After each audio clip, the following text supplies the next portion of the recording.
All right, so we're sort of at phase 2, carving our electric guitar top, and I just want to go through some of the tools and the thought process.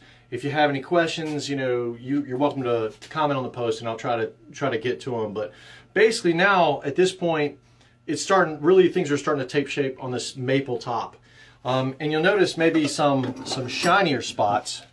That's because I put a coat of finish on it before I ever started carving. Now what that coat of finish did, I made some pencil lines, but it really allowed me to see where my progress was. And I'll probably put another coat of finish on it for the next round so that I can see the darker spots, which this is more like what it'll look like whenever it's all done. It's just a wash coat of shellac, which just means a really thin coat of shellac. And you see I've just kind of worked the parameter here and relieved it on the edges.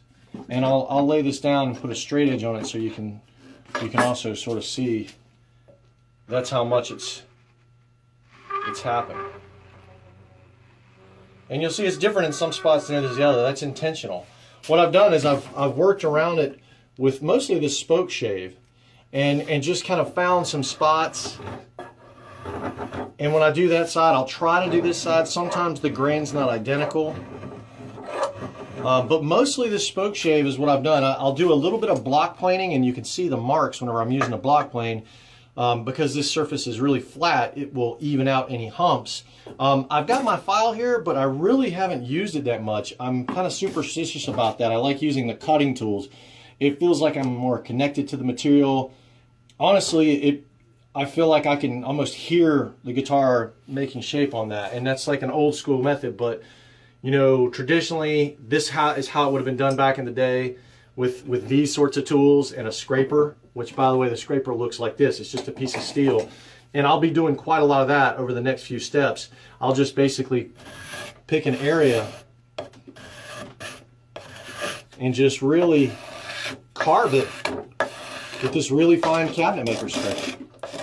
And when it's catching like that, that's because I've got these rough areas, or I might be going the wrong direction. There we go. So it likes that. So I'm going to keep doing this. I'll probably put more finish on it, and I'm going to start working up here at the horns on this piece. I found an interesting spot that I like over here, actually just a minute ago, that I'm actually going to start making this turn in here and actually twisting the tool. And I think that's going to be really cool. Now I probably will have to use my files to get in there. It's nothing wrong with using files. A lot of people just go straight for the file, and that's cool. It makes a different type of finish. But again, if you hear that sound and then you just basically get in the zone in here and you start doing that, and you can see that really fine, you feel like you're sculpting. You see that fine wood coming off there. And you can blend that by, you see that creates a line, it creates a shadow.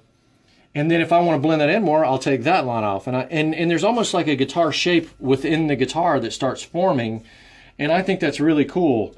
So I'll keep posting these so you can see what's going on with this. And hopefully it'll look pretty good. I'm fairly happy with it at the moment.